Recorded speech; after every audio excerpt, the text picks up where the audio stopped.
Well, hi everybody, Father Alex here. Welcome to another episode of the Godcast. I am the vicar of St Matthew's Church in Burnley. I am the host of the Godcast.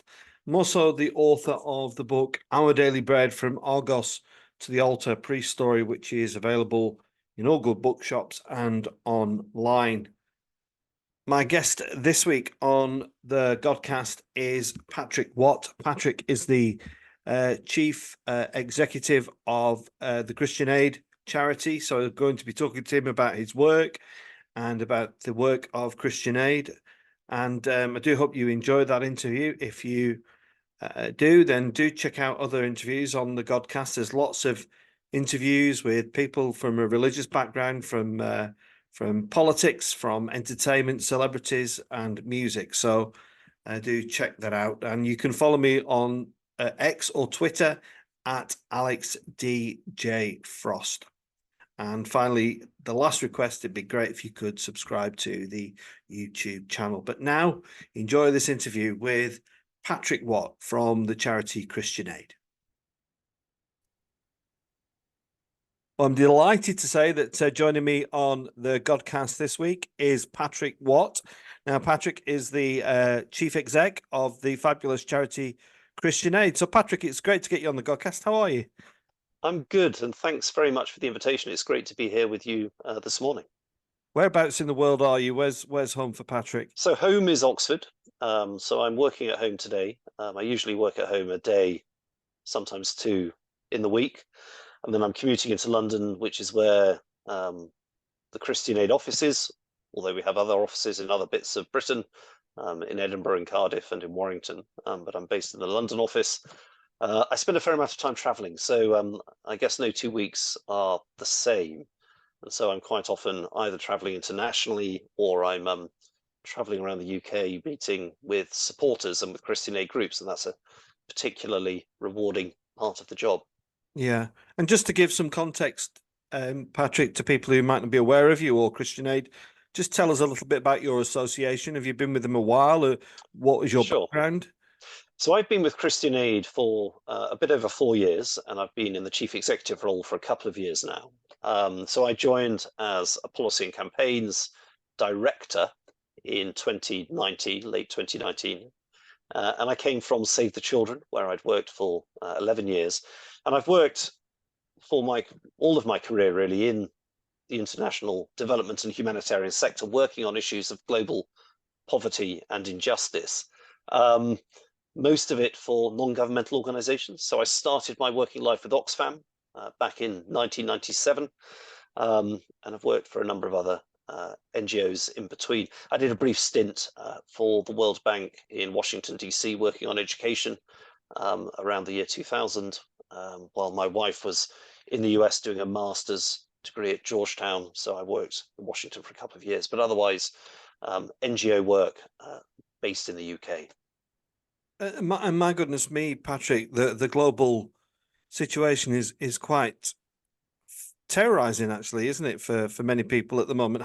How do you go about setting the agenda for ActionAid about what to prioritize, what things become more important than others, or what how does Yeah. that, just explain to us how that works for ActionAid? Yeah, sure. It's a question I quite often get asked, and it's a tough part of the job, making those choices, because obviously, although we're a fairly big organization, we're very big by the standards of church-based charities. We're one of the larger British development and humanitarian NGOs, but nonetheless, our resources can only go so far. So we're always looking, I guess, at three questions. I mean, one is there need to which we can respond? A second question is whether we have a presence that would enable us to do some effective work. And sometimes that's about whether ActionAid has staff in a particular location, but often it's about whether our partners or other sister agencies in the ACT Alliance, which is a church network of which we're a part, have a presence in a location. And then the third question is always, can we mobilize funding for this? So I think that mixture of kind of need access or presence and funding is really what then decides where we respond. So what that does mean, for example, is, there were very serious floods in Pakistan in 2022. We decided actually we weren't best placed to respond to those. We actually didn't draw down from funding from the Disasters Emergency Committee for that work. But we did respond in Ukraine, and we did that despite the fact we weren't present in Ukraine as Christian Aid at the time. But we were able to work through church agencies that already were working in Ukraine. So Swiss Church Aid, Hungarian Interchurch Aid. So that ACT Alliance network that I spoke about is quite an important platform to enable us to work beyond those locations where Christian Aid itself has an office. Yeah. And I suppose, Patrick, some people have an image, don't they, of a charity? I mean, and Christian Aid is a charity that I'm sure has evolved over the years, but many may simply remember like Christian Aid Week, where the envelope would go through the door and then some random person a few days later would come and collect it. And I also wonder if there's similarities with the national poppy appeal, that people think of you just as a charity for a particular time of year. How do you overcome those challenges, and also just explain a bit more of the context of where you are? You're not just in the UK, you're across the world, aren't you? Just tell us a little bit about that, if you could. Yeah. So, I mean, you're right that Christian Aid Week is often the thing for which we're known, and the envelopes are often what we're known for. I'm always struck by people, many of them people who don't regularly go to church. Some people who wouldn't necessarily count themselves as Christians, but actually feel quite kind of warm towards Christian Aid because of the envelope, because of the Christian Aid Week appeal. And in many ways, that's a great strength of our model. We've always been a people-powered organization. We've always been rooted in the life of the churches on these islands in Britain and in Ireland. And that's how we were founded in 1945, initially to respond to refugees in continental Europe who'd been uprooted from their homes by the Second World War.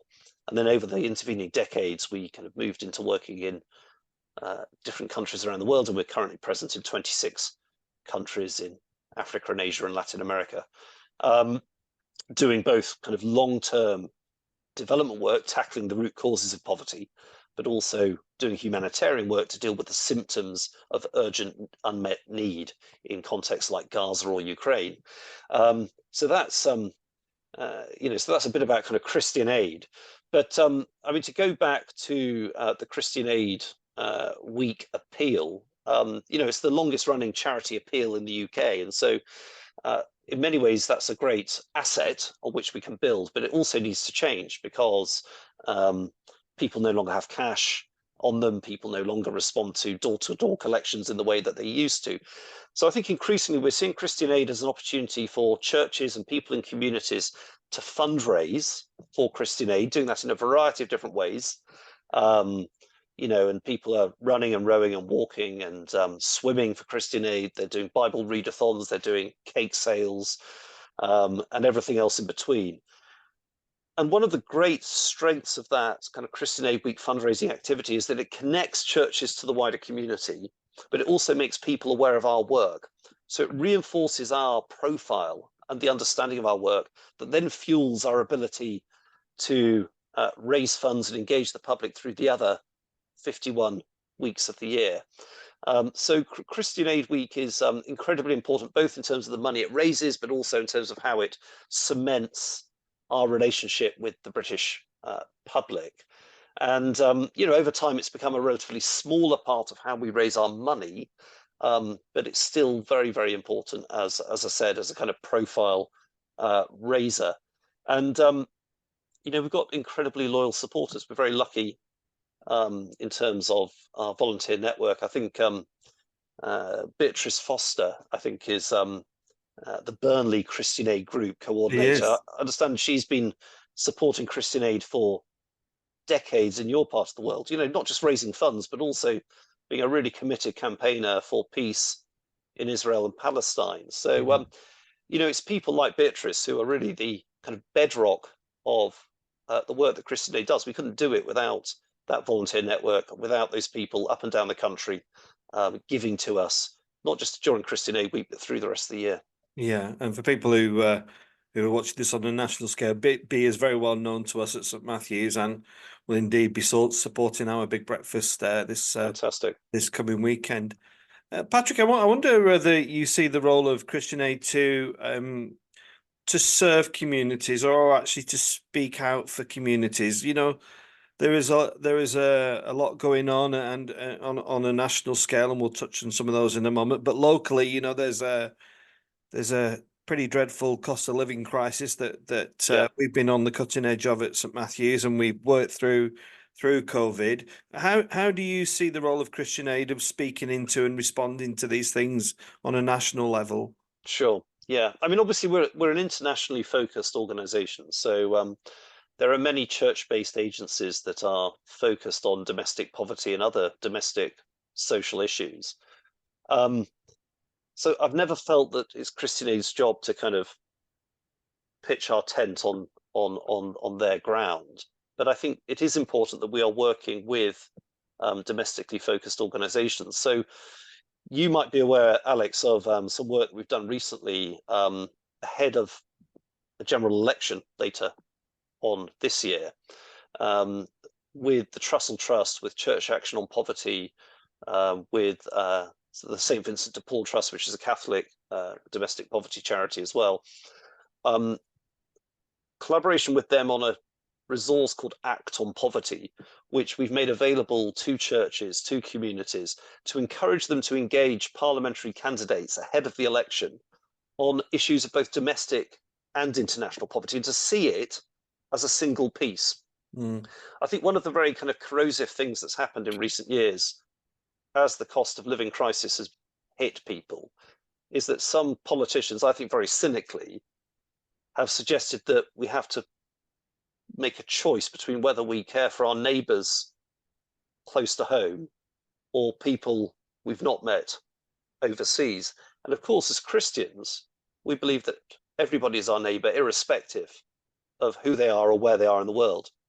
And I think Christians are called to reject that choice, reject the idea of a competition between people who are in need and are marginalised at home and people who are in need and marginalised abroad.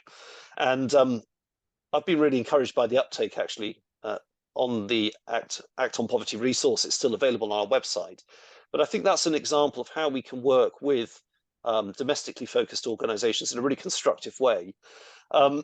It is the case, and you'll know this much better than I do, that, you know, churches up and down the country of all denominations are having increasing demands placed on them by society.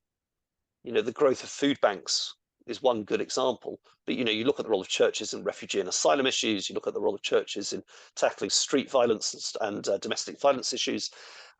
Churches are being pulled in a number of different directions, and, you know, we obviously as Christian Aid need to be aware of that when we think about how to engage our churches. We need to understand that however much our churches support our mission and mandate, they're also being called to play a number of other equally critical roles within society. Yeah, and how does that work on the national scale? Patrick, how do you build those links abroad? So, you know, I mean, again, this is a question out of interest as much as anything. Do you have working locations around the globe? You know, South America, in Asia, in Europe. Just explain to us how Christian Aid does its work on an international scale. So the way we're set up at the moment is we've got about 800 staff. So we're quite a big organisation, and a bit over half of those staff are outside of Britain. So most of the staff based in Britain are working in fundraising and supporter engagement, but we've got a fair number of staff performing other kind of organisational roles based in the UK. But the vast majority of our programme staff are in Africa, Asia, Latin America. Almost without exception, they are people from the countries in which we're working. So we do not kind of have expats working on expensive contracts in other countries. We have offices in 11 countries in Africa, and we have a regional program in Latin America that's primarily managed from Honduras, but we do have some colleagues in Haiti and the Dominican Republic and Colombia. And then we have a Middle East regional program in Syria and Israel, Palestine, and in Lebanon. And that's managed entirely remotely from Britain. And then we have work in Ukraine and in South Asia, in countries spanning from Afghanistan across to Myanmar. So we've got staff in over 20 countries around the world. So just kind of managing that operation obviously requires quite a lot of time and resource and effort. It is important to say that ActionAid is a partner-based organisation. We've always been an organisation that works alongside local partners, many of them connected with churches. And we've done that both because we think that we'll get better results in the work we do by working alongside local organisations that are there for the long haul. But we also work in that way because we think it's important to recognise that most of the solutions to poverty and injustice don't lie within ActionAid. They lie within communities affected by poverty and injustice, and they lie with organisations that are close to those communities. So it's an important kind of statement of our approach that we work with partners. And what that does enable us to do is to work in places where we don't necessarily have ActionAid staff directly on the ground. So we've been working in Gaza for decades, and we've scaled up our work in Gaza since October the 7th and the terrible attacks that then precipitated the awful Israeli onslaught against Gaza. And we've been able to work in that way because of those long-standing partner relationships. We've been able to get money to them to provide shelter, to provide food, first aid, other essentials to people affected by the war in Gaza. And I think that just kind of speaks to the power of the ActionAid model. And of course, one of the great strengths of churches and of other religious institutions is that they're both very local, but they're also globally connected. So one of the things we've done recently is signed a new partnership with the Anglican Alliance, which is the network of global Anglican Communion development organizations. And we're doing more work with them in the Democratic Republic of Congo, in South Sudan, and in Bangladesh on gender-based violence, violence against women, but also on helping communities to adapt to climate change. And I think that just speaks to the kind of the reach and the power of our faith partnerships. And I think that's one of the things that's very exciting and distinctive about ActionAid. And how important do you think it is to have a Christian presence in these areas of conflict, Patrick? You know, in the, you talk about the issues in the Holy Land, which is is between the Jews and the Palestinians, but of course there are Christians within that whole context. Absolutely.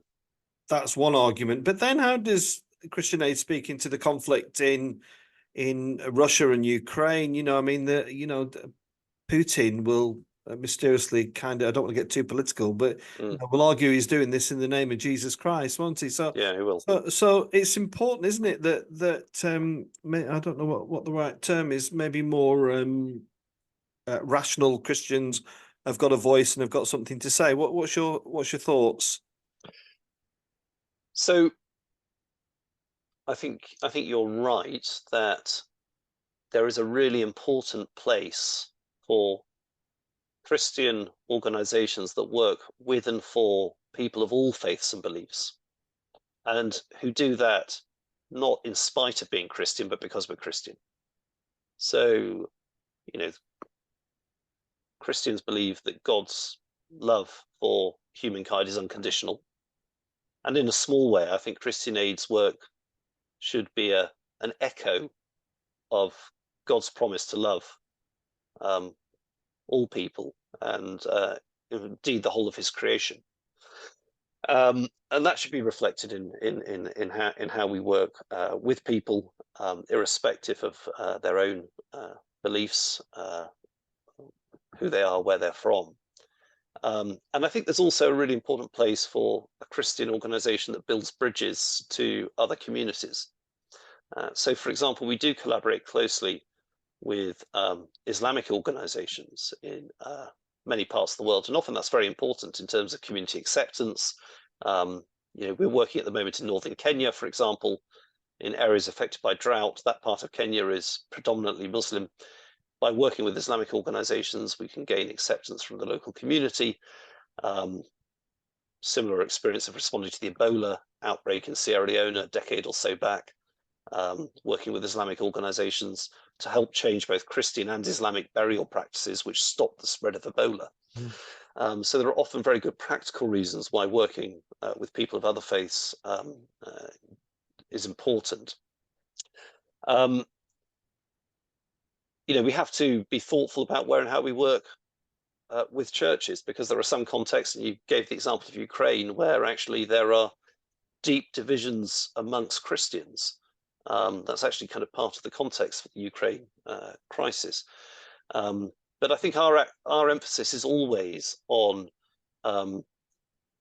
tackling poverty and its underlying causes. So, sometimes there will be theological or political debates that we best avoid. But we do, as an organisation, recognise that poverty has structural causes. There are political choices that are made which lead to people being poor, and if we want lasting solutions to poverty, we can't just deal with the symptoms. We have to deal with those underlying causes, and that's why we've also got that, I think, long history of campaigning for change, and our supporters are a really important part of that.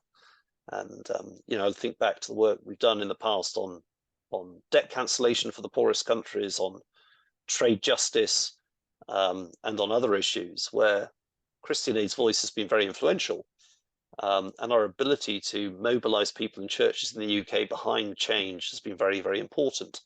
So that's, we were talking earlier about Christian Aid Week and the importance of people fundraising for us, but we talk about the kind of three kind of ways in which the public in Britain can support our work, and we talk about people giving, acting, and praying.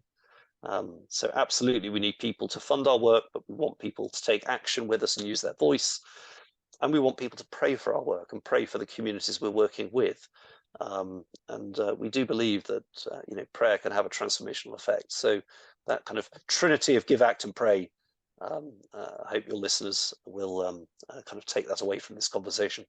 Yeah, and I would absolutely concur with that. The power of prayer is wonderful. There are quite a lot of people who watch this, Patrick, who tell me they're not Christians. I wonder if there's a challenge for you as a charity to retain and keep the leverage that Christian Aid has. Thinking about things like the recent census that suggests less people are declaring to be of the Christian faith. Mm-hmm. The recent news of whether church schools should exist, whether they should all be secular schools. Are you finding challenge there? Is it becoming increasingly more difficult as a Christian charity in the UK?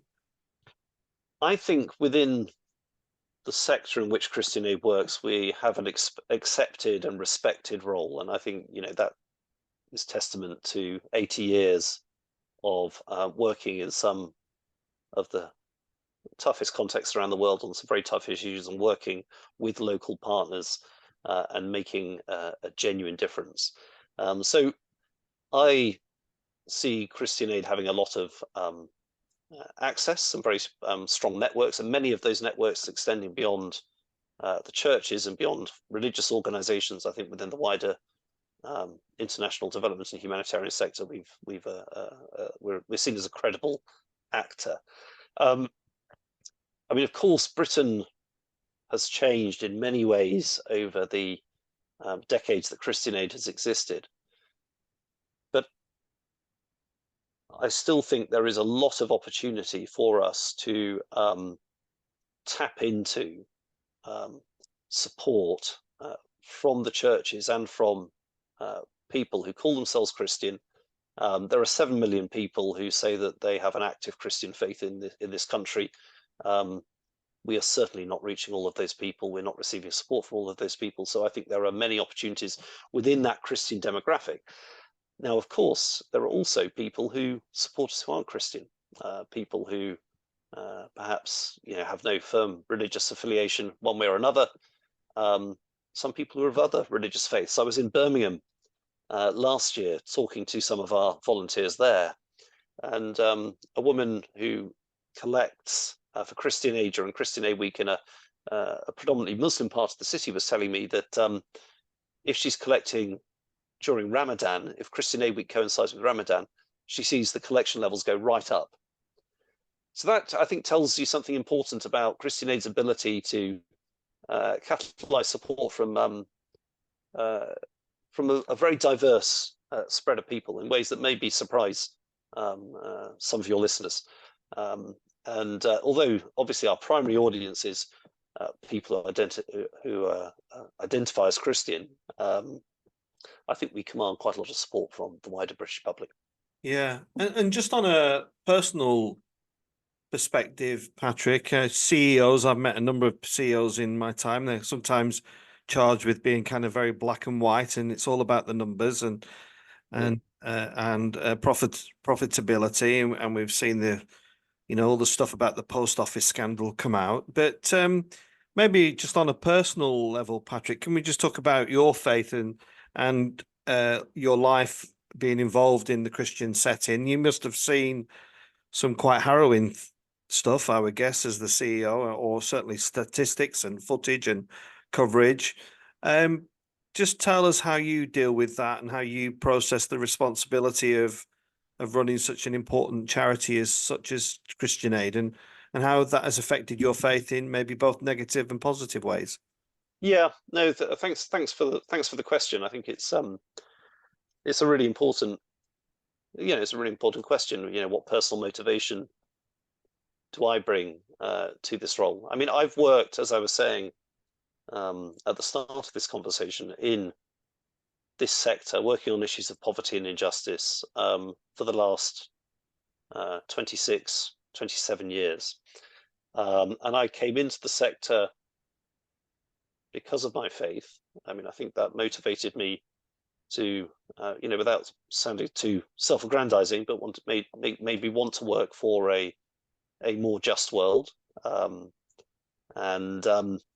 I think that has kind of sustained my work in the sector in the intervening years. Now, actually, the vast majority of that time has been spent in organizations that weren't religiously affiliated.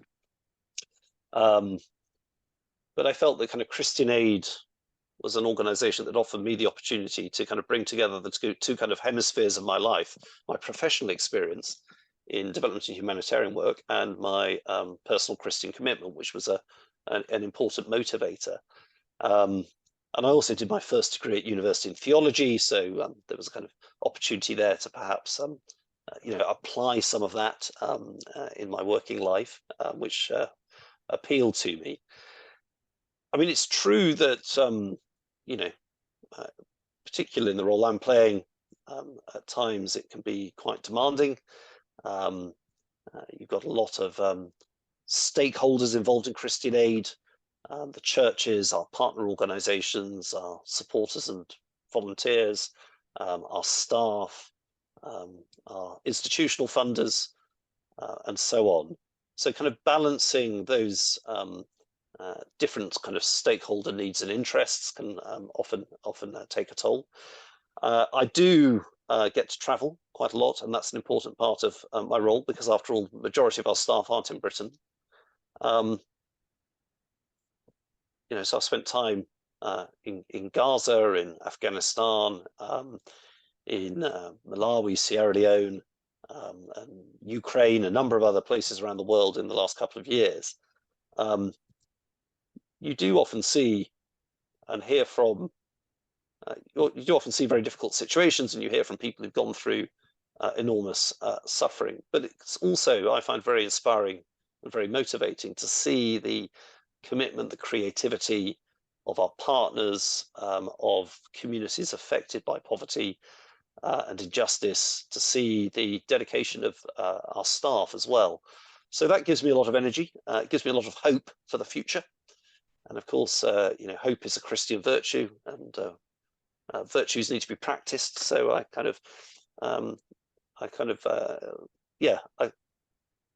feel kind of confident looking forward into the future that Christian Aid can continue to kind of play an important role in tackling the injustice of extreme poverty, and doing that in a way that really adds something quite distinctive and important to the life of the church in this country.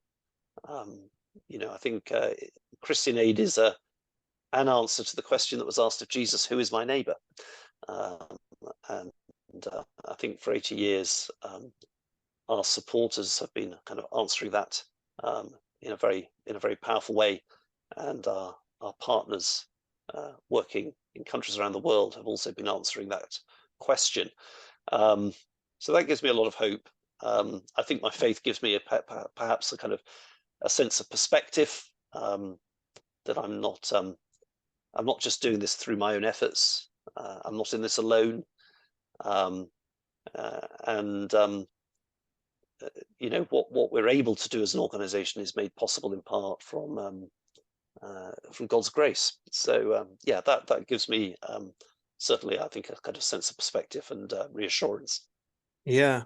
And the charity sector, Patrick, is a very competitive sector, isn't it?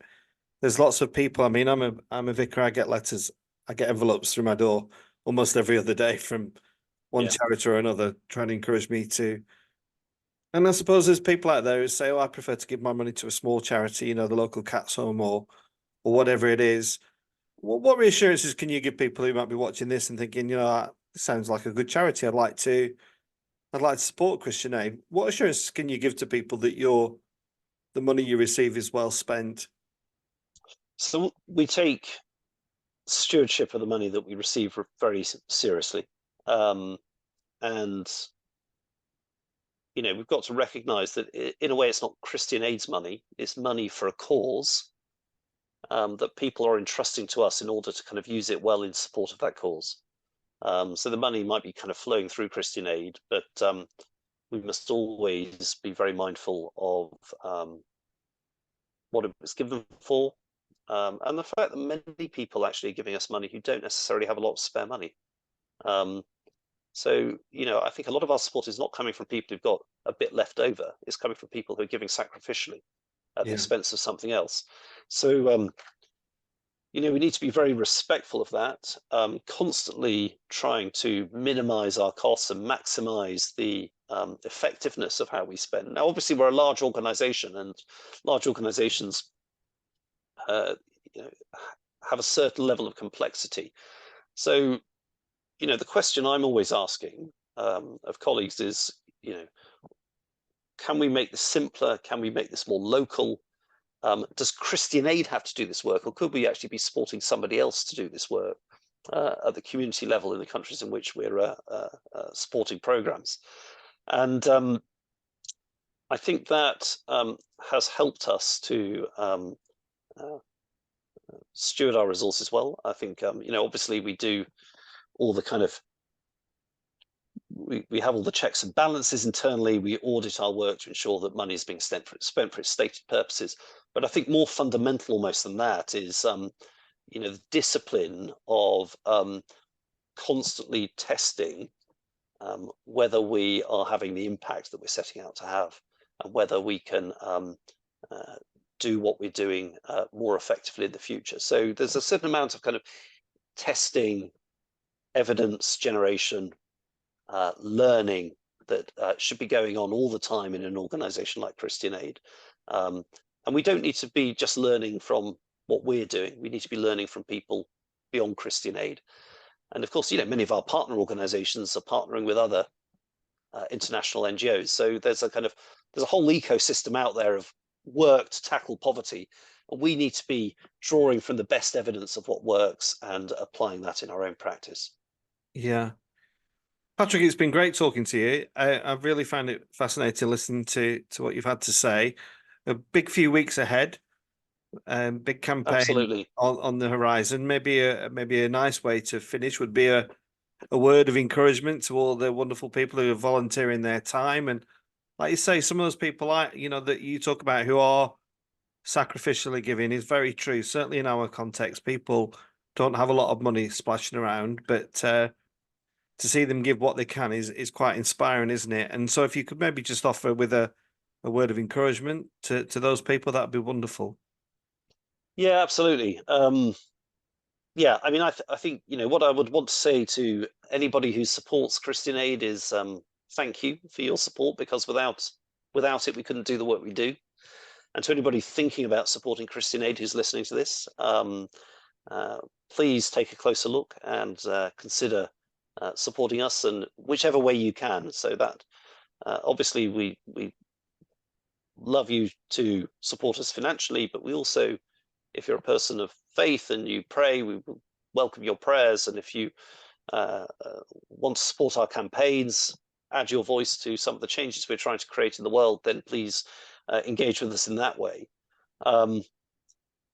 But Christian Aid is only possible because of the support we receive from people up and down this country, in communities who believe in our cause, want to support it, and have sustained us in the work we've been doing for these last 80 years. And Christian Aid Week perhaps is an opportunity to kind of renew and deepen that relationship with the work we do, and to tell other people about it. So please go out into your communities and spread the word. Well, on that note, Patrick, thanks so much for coming on the Godcast, and thanks again for all you do and the work that you do in supporting so many people in difficult situations. Thank you. Alex, thank you very much. It's been great.